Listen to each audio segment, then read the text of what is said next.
This is the 2022 Honda Civic Touring. I was channeling my inner Doug DeMuro there. Here we have the 2022 Honda Civic Touring in Sonic Gray Pearl, and it is fantastic looking. I mean, this rivals that of BMW and Mercedes. Honestly, it's the best looking of all the cheap sedans that you can buy, maybe with the exception of the Kia, who's really upped their game. But nevertheless, it's great looking. It's got a lot of very, very awesome tech, considering this is the computer stuff channel after all.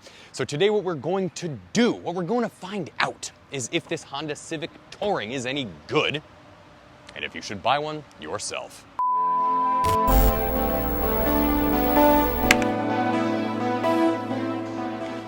Let's start with the front of the car. So obviously you have these nice, beautiful, clean, very aggressive lines. If you get the sports version of that, I believe they take a chrome, they add chrome to the lip here. And it's a very, very nice look, but this Touring model just has the paint to match. And by all accounts, I mean, you don't have any real fake vents or anything like that. I mean, this is direct access to the radiator. Here you just have a nice swooping, very sporty look to the fog light.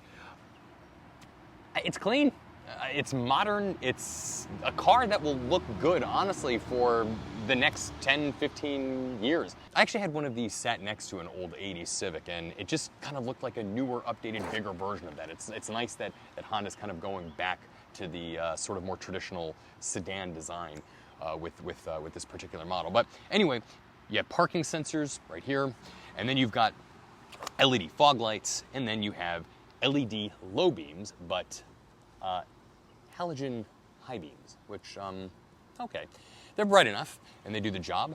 That said, the LED headlights in this thing do really, really well. The turn indicators on this car are LED too, so that's a very, very nice modern touch. I'm glad that Honda decided, especially for their Touring package, that they were willing to give it all of the nice, like, LED goodness. The other nice thing about this is that the high beams are automatic. So that means that when you're driving down the road and you have a car coming at you, it will automatically switch the high beams to the low beams. And I have got to give it to Honda. It does a better job than any other vehicle I have ever driven with that feature. That includes the Ram, the Fords, the Teslas, all of that.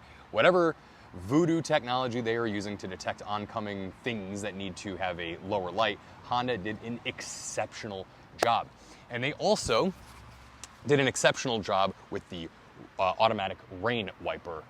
It just knows. It knows what speed you want. It knows when there's a drizzle from a hard rain. It knows when it's dry. It does fantastic. Way better than the Tesla, which never worked. So under the hood, you don't have any hydraulic hood struts. Just go ahead and pop it open there. And what you are presented with is with a 1.5 liter four-cylinder engine that produces 180 horsepower and is capable of getting roughly about 38 to 39 miles to the gallon. And we have found that it really does achieve just that. What I really like about the layout of this engine compartment is that there are no fancy, stupid engine covers in plastic trying to hide things that you need. No, they just present everything to you. You've got your airbox, your motor, and your battery. Nothing to remove or compete with. I think that was a pretty nice touch on Honda's part. Except for the non-hydraulic hood strut. Let's talk about the back, or the rear, of the Honda Civic Touring 2022. You have LED rear taillights, however, the turn indicators are incandescent. That's okay, it's not the end of the world, and I guess if anything it makes the bulbs maybe a little bit cheaper possibly, but just something worth noting. The other thing is you have your little camera right here. Now, there is something interesting about the camera, and that is that most manufacturers always leave the camera just sort of sitting somewhere kind of near the license plate bracket, but it's exposed to the elements, so every time it rains, snows, or you drive through some mud, it covers it up. Volkswagen is one of the few companies that I know that actually recesses the camera into the emblem. I'm assuming they have a patent on that, but I really wish other manufacturers would come up with more clever have more clever locations that they put their camera in order to prevent muck from getting onto it. The rear camera in this car is okay. It does distort a little bit, and it doesn't feel as accurate as some other cars out there. I'll kind of show that once we get on the inside of the vehicle. But nevertheless, has a rear camera. It operates okay. Has the button here to open up the trunk. It does automatically open too, so that means if you hit the trunk lever from the inside, it's just going to pop open. Another complaint that some might have on a rainy day, because if it's raining and you open the trunk, of course, water is going to get into it. Rear bumper, again, color matched. You have just a little bit of black trim there, but you then also have your parking sensors there, your rear parking sensors. That way, when you are backing out of a space or backing into a space, you know not to hit something. This car also does have the blind spot monitoring and the parking oncoming car feature. So that means that as you are backing out of a parking spot, if it detects a vehicle kind of coming from the side, it will alert you and let you know, so you stop and don't get hit on your butt. There's a couple things I really, really like about the trunk in this car. For starters, they gave you the rear seat access right here. So if you pull these levers, the rear seats come down. I think that was a very, very nice touch on Honda's part, and I wish more car manufacturers would do that. But just all in all, you can see that there is plenty of room in that trunk. It's kind of hard to tell, I guess, on camera, but take it from me, it is very, very spacious. This particular unit has the kind of rubber mat, but underneath it, you've got your spare tire with jack and all that stuff. It is not a full-size tire, but it'll get you back to the dealership to get a replacement. And again, they had all your tools and all that other fun stuff. Here's this is a fun little quirk. Right here is how you fill up your gas if you run out of petrol, and I'll go over this in a moment. The other cool thing about this trunk is that it has these rubber sort of grommet, stopper bumper things on it. And the great thing about that is that when you close it, it just gives you a beautiful, really, really nice thunk. And that is something a lot of car manufacturers don't work on, including Tesla. When you close the door of the trunk or something like that, it's this sort of metal on metal, very jarring noise. But no, this trunk closes better than a Mercedes. The one thing to note about the trunk, though, however, is that if you really do have it packed to the brim, those bars might get in the way slightly, but we have found that it didn't really interrupt things too much. So while we're still on the outside of the car, I want to go over a couple of neat things regarding the gas tank here. So it is right now locked. You can't do anything with it. On the inside of the car, it does not have a traditional little lever or button or anything to open this up. Instead, it just has a little actuated spring. So it's locked when the car is locked. That way nobody can siphon your very, very expensive gas. But you open the car, and it can pop right open.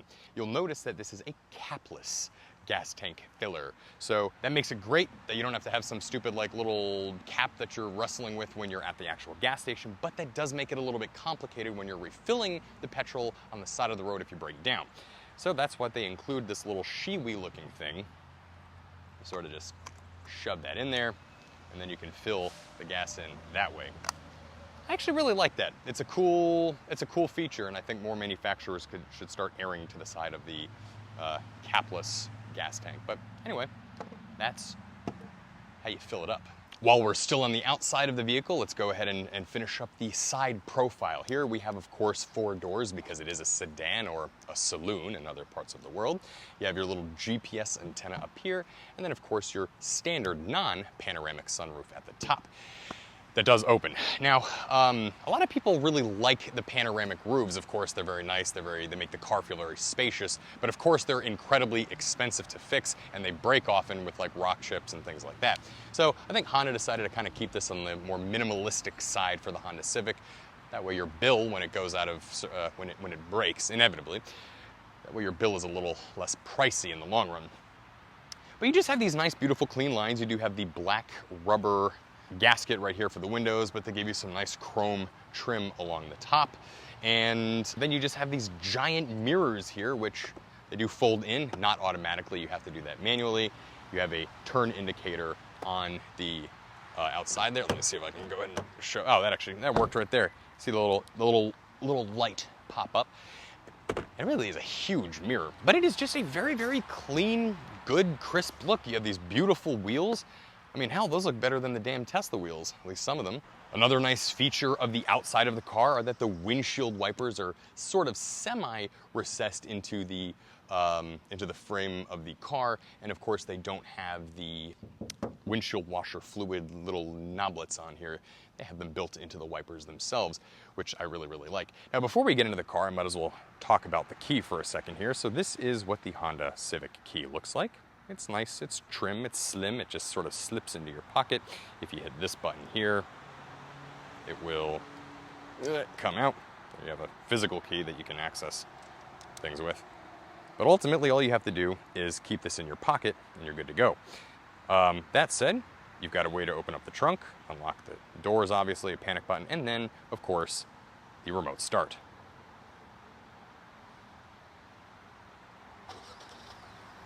Now, that does take kind of a long time to remote start, and we found that using remote start on this car is, frankly, even a little bit frustrating for the sole purpose, really, that it just takes so long to kick in that you're not really sure if the car actually started. And because the car is so quiet, you never really know if it's running. But anyway, that is how you remote start the Honda Civic Touring. Let's go ahead and get on the inside. So because you're buying the Touring package, all you have to do is have the key fob in your hand, and then you can get into it. It does not work on the rear doors. But we get into the car, and we are greeted with these beautiful gauges. You have this gorgeous honeycomb. This is very unique. Honeycomb sort of mesh looking thing that spans across the AC vents. These AC vents are omnidirectional. You can close the vents on the sides. That said, you have this glossy black piano trim, and it does pick up dust and fingerprints pretty well, but nevertheless, it just looks very premium. I mean, I have sat in BMWs that look less good than this. Now, let's discuss the computer stuff of this car. On the steering wheel, you have a volume rocker. You've got the buttons to fast forward and rewind. You've got the built-in Honda Civics, like their voice control, although if you press and hold it, it will get you Siri. And of course, also if you're connected to CarPlay. Here you have the button for the radar-controlled cruise control. This, of course, sets it and all that stuff. But then this little button right here, the one with the wheel between the two lanes, this is the lane keeping assistant. Now this button is what effectively gives the car self-driving, which we'll get into momentarily about how that functions, but if you want to make this as close to a Tesla as possible, you basically set the cruise control and then the lane keeping assistant, and then the car will drive itself down the interstate. To elaborate a little bit more on this button, these Hondas are equipped with something called Honda Sensing. And what that basically is a combination of like automatic emergency braking, lane keeping assistant, lane mitigation, and a few other things. But in essence, what it does is it allows the car to use radar to sense the distance between you and another vehicle. So that means if you're going down the interstate at 65 miles an hour with cruise on, but somebody ahead of you is doing 55, the car will slow down to 55. It also has a traffic sign recognition, so that means if the speed limit changes from like 65 to 60, it automatically knows to then slow you down, and then for that matter displays it on the actual panel here. But then the other thing that it allows you to do is when you have this button enabled, and if you hit that, it kind of comes up in the dashboard there, it will keep the car in the lane and do some self-steering. Now, you do have to keep your hands on the wheel. It'll prompt you to do that for about every 10 seconds if you take them off. But nevertheless, it does a pretty good job at self-steering. It's not quite as effective as Tesla's, but it's still pretty good. The center computer is pretty fantastic. Here you've got just a beautiful, simplified layout. You can kind of customize the screen here with what icons you want on there, but nevertheless, you've got Apple CarPlays, your trip computer, which goes over a number of different metrics with driving, your trip count, of course, and then navigation. Now, the thing with the navigation in this car is you're not allowed to mess with it while it's driving. That's one thing that I really, really loved about the Tesla, is that the passenger could set the navigation while you're driving. But this car doesn't let you do that. Most don't, and that is kind of a pain in the butt. Let's go ahead and scroll through the all apps option here. We've got everything from AM, FM, Bluetooth, clock. I'll just go ahead and kind of show you these here. Gives you a pretty good array of different things to do. But it's just a good, clean, simple interface. There's no fluff or BS like there is in some of the Hyundais, however you want to pronounce it. I really love it. It doesn't give you any more information than you need. It gives you just what you need, what you want, and it's very close and at your fingertips. And by all accounts, it is pretty responsive. If we go to the navigation here, I mean, it's maybe not as responsive as some of the Teslas, but it's pretty good. It's having trouble loading there. I don't know. It's quick, it's peppy. Apple CarPlay sometimes takes a few minutes to kind of like kick in, which, you know, I'm not a big fan of. I'm not really sure how big of a fan I am of CarPlay in general, but nevertheless, you get the point. It's just a good, clean interface. Down here we have, these are actual buttons, so they move in, but this adjusts your temperature, the sync, so if you want the driver and the passenger to have different temps, on, off, obviously. One kind of cool thing about this that I really, really like is if you cut the car off, those lights go away. I really, really think that just completes the sort of modernality and cleanliness of this vehicle. Like, these things only come in when they need to be. So we power the car back on, they come on, but they're not some weird gimmicky touch-sensitive LED that, you know, will never work with gloves. Something that's very impressive with this car in general is everything feels very firm and very premium. I mean, this material right here kind of looks like a fake carbon fiber. It does scratch a little bit easily, but nevertheless, it's good and, you know, feels nice. I mean, here, I'll get a zoom out here in a moment, but everything just feels nice and premium. I mean, even the shift, just a good click. Drive mode allows you to turn between an economy mode, a normal mode, or a sport mode. You got a brake hold, which means that if you are at a traffic light and you don't feel like keeping your foot on the brake, you can go ahead and hit this and it will do that for you. And then of course you can turn the auto on-off mode as a traffic light off. That basically just means that the car won't cut itself off to save fuel. On this side, you've got the parking sensor button on and off. This is sort of like the safety features while driving button. So like if you want lane keeping assistant, you know, for it to beep at you if you drift out of your lane, that kind of thing. And then of course, traction control off. It's kind of nice that Honda gave you the option to cut off traction control should you decide to power slide this. On the door here, we have auto switches for the front windows. You gotta hold them for the rear windows. You've got, of course, your child window locks, the lock button, adjust the mirrors, and then how you open up the trunk. Again, pushing that button makes it open up even in the rain. Everything here is nice and premium. It's stiff. It doesn't creak. It feels really, really good in the hand. You've got a nice, beautiful kind of metal-looking handle, and then this gloss piano black trim right here, again, collects dust and fingerprints really, really bad. Just, again, I can't stress enough how well this thing is trimmed. I want to point out this stitching, this cross stitching that you have on the wheel here. I mean, if you look at this wheel, I'll try to kind of zoom back as much as possible here. If you just look at this wheel, I mean, the quality is fantastic. Not only is it better than the Tesla, I would dare say it's better than my Porsche. I mean, if you want this kind of stitching on a BMW, it's like a $3,000 optional extra. But on here, it's standard. And I mean, it just looks so good. The controls are intuitive, they're firm, they feel good, they've got a great click, they're gonna last a long time, they're not gonna get broken. Stitching is tight and seamless and secure. On the Tesla, the little center point up here was off center. They did a really, really sloppy job with doing that. But on here, everything is symmetric. It just looks good. You do have Bose speakers. Sound quality in this car is absolutely fantastic. You will not want for more audio, you know, even if you are an audiophile. You have a wireless phone charger. We have found that does not work that great. The wireless phone charger in this car has to be perfectly placed, otherwise it will not charge, and often your phone will slide out of place and thus it stops charging. You do have 2 USB ports though, also, if you want to either A, add it into CarPlay, or B, just charge your phone. A nice little touch Honda. And then you've got a very spacious center console here, enough for your mask, a little coin tray, and then your glove compartment here, which has, you know, room for the manuals and baby wipes and some other things. Some of the final things to discuss about the interior of the car. Let me see if I can get it in focus here. The mirror, a little bit difficult there. The mirror here is beautiful, modern, frameless. It does have garage home link on here, so you can program it up to 3 cars. It has the automatic dimming on the rear view mirror. Your side view mirrors do not automatically dim. I found that to be very distracting because these are humongous mirrors, and glare and oncoming headlights really do shine pretty heavily on that. But nevertheless, it's a nice touch that they gave you an auto dimming mirror here. These are the controls, of course, for your lights, and this is for your opening your sunroof there, and then a nice little storage spot for your glasses.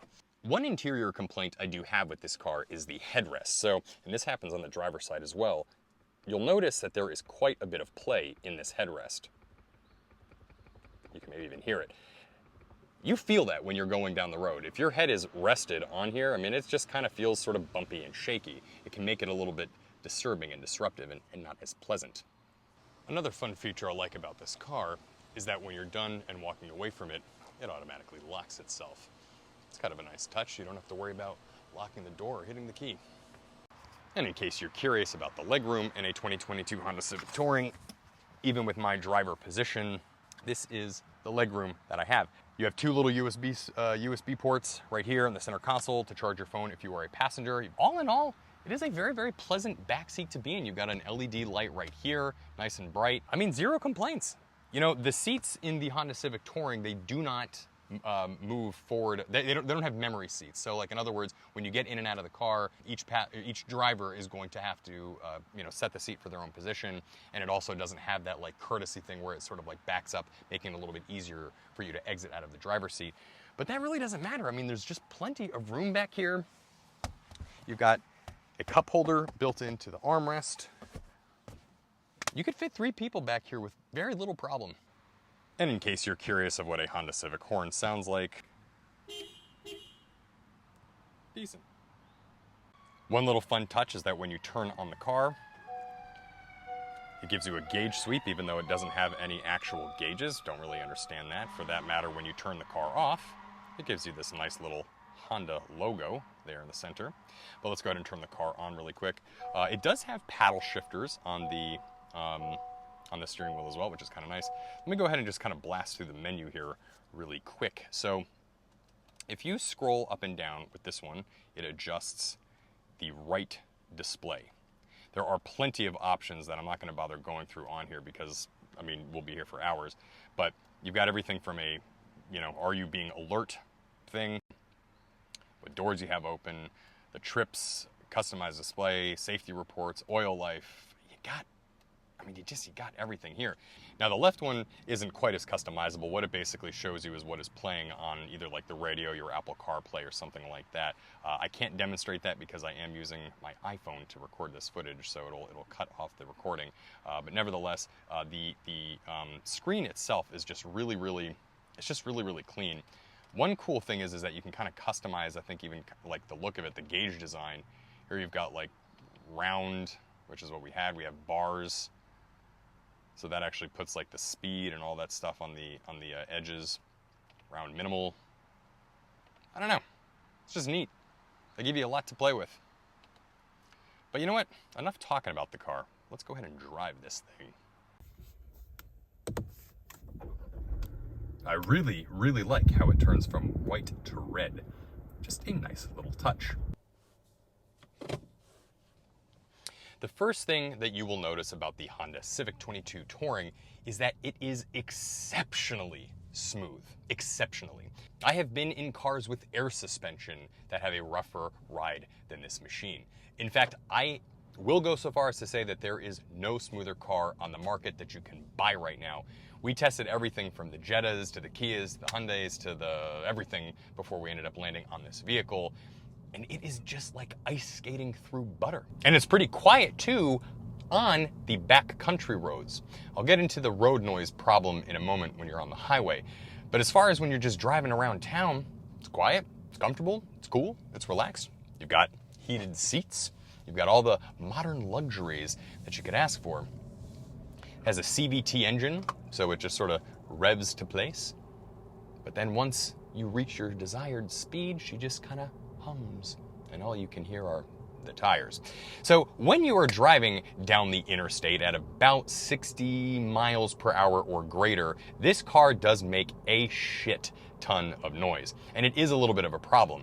Not only for those that would be sleeping either in the passenger seat or in the back, but in general as the driver, it's a little bit grating. It just kind of, after 8 hours in this car, you're kind of building up almost like a tinnitus to the road noise. It's very unpleasant. Now, That is a common problem with a lot of these entry-level cars. They just don't use as much sound deadening material as maybe like, let's say, a BMW or Mercedes is concerned. But nevertheless, it's worth noting that you are going to notice the decibel level in this cabin when you're driving. The other thing is too is that this car, because it's the Touring package, is equipped with Honda's ANC. Basically, it's got like active noise cancellation where there's like a speaker right at the front of the firewall for the engine, and it's kind of playing the negative feedback at you, kind of like a set of noise cancellation speakers or headphones. It's doing the same thing, but with engine noise, road noise, and of course exterior noise such as cars and other things like that. It does an okay job. You can't really hear much going on outside of the vehicle. The biggest problem is in fact the road noise and the tires. And there's also, it's almost like maybe the dampeners or the bushings or something, like they maybe use kind of a cheaper polyurethane or a rubber, because there's not just the tire noise, but there's also at excessive speeds, there's kind of like a almost kind of metallic-y sort of sound entering the cabin as well.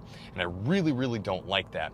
A lot of people have said that if you change the tires, the ones that come with the car, the OEM tires, if you change them out for like, let's say a quiet set of Michelins or something like that, that it does greatly improve the interior cabin noise. I'll take their word for it. I haven't done it yet. But nevertheless, if road noise, if you're sensitive to it, that is something you're going to want to consider when purchasing this car. But those are really the only two complaints I think I have with this vehicle. I mean, otherwise, as far as usability is concerned, it works better than the Tesla did. It's got better reliability. Things just kind of function the way you expect them to. The headrest's moving, and the excessive road noise at highway speeds, those are not really deal breakers for most people, including ourselves. The interior build quality and comfort is better than that of a higher end $60,000 German car.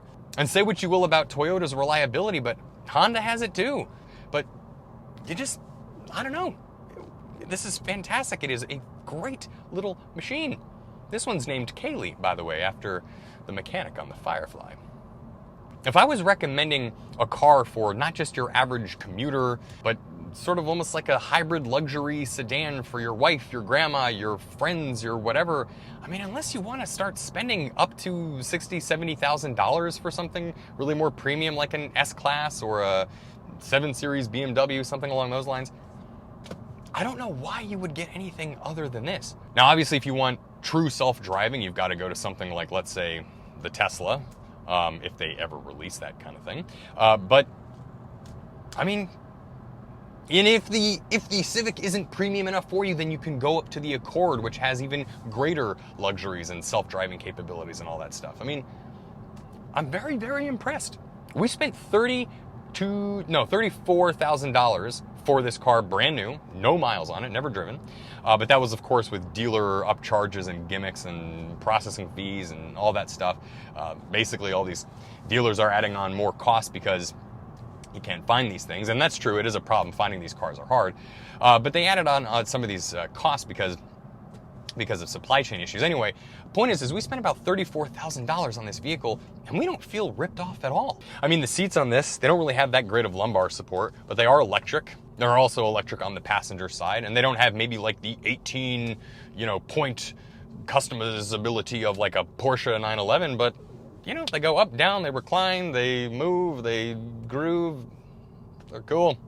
All I'm saying is that if you are in the market for a budget sedan, you can do a whole lot worse than the Honda Civic 2022 Touring model, or any of the other ones in the lineup. As I had mentioned, the backup camera on this car is a little bit weird. It gives you 3 options as far as the view is concerned. I don't really know what the difference is between this one and this one. They look almost the same. This one is kind of like a overhead view. It shows the rear bumper. I really, really like that because if you're like getting close to a tow hitch or something, you'll know about it. But if we hit this one, we'll start backing up. The little grid there kind of turns with the car, shows you what you're doing. I find that grid is not as accurate as I would like it to be. For example, it is almost wider than what the car is, and that sort of defeats the purpose of the grid. And it doesn't matter if you're in that other mode or not. But here we are. It is, you see how it's kind of going over the grass? Well, except that I am not driving on my grass. So it just is not that accurate in terms of placement of the vehicle. But I'll show you the other mode here in 1 second. I'll sort of back up to my fence here. So we're getting close, closer, and boom. So now you can really see how close you are to the object behind you. That I really, really do love, and I find very, very helpful. And of course, you can also change things like contrast and that kind of stuff. So I don't know. Good rear backup camera. Quality's okay. At nighttime, it is very, very bright and viewable. Not the best. So there you have it. That is the 2022 Honda Civic Touring. Honda set out to make a premium car in a not-so-premium price tag, and by all accounts, they succeeded. There are really only a few things about this car that might be frustrating to somebody, and that's the shaky headrests or the excessive road noise. But those are things that are plagued on even the Toyota Corollas, the Hyundais, the Kias. That's just what happens when you get into sort of a class of this car. But what you are left with is just something that is modern. It's got a lot of great technologies, a lot of great safety features. It's smooth, it's comfortable, it's luxurious, it looks fantastic with a very, very nice premium paint color. It is a great car. It is the kind of car that you will buy and you will keep it forever. It will be reliable because it's a Honda. You'll get easily several 100,000 miles out of it. It is easy to maintain because it has a small little engine with not a lot of junk around it or in it. That means that it will cost you less to operate this vehicle than it would any of the German cars, which of course I do like, but nevertheless, if you want something cheap, this is the way to go. What more do you need? Anyway, we give this car a 9.5 out of 10. It's a great, great car. We give it a Doug score of 92 out of 100. Whatever. Anyway, thank you so much for watching. We will be back with another video really soon.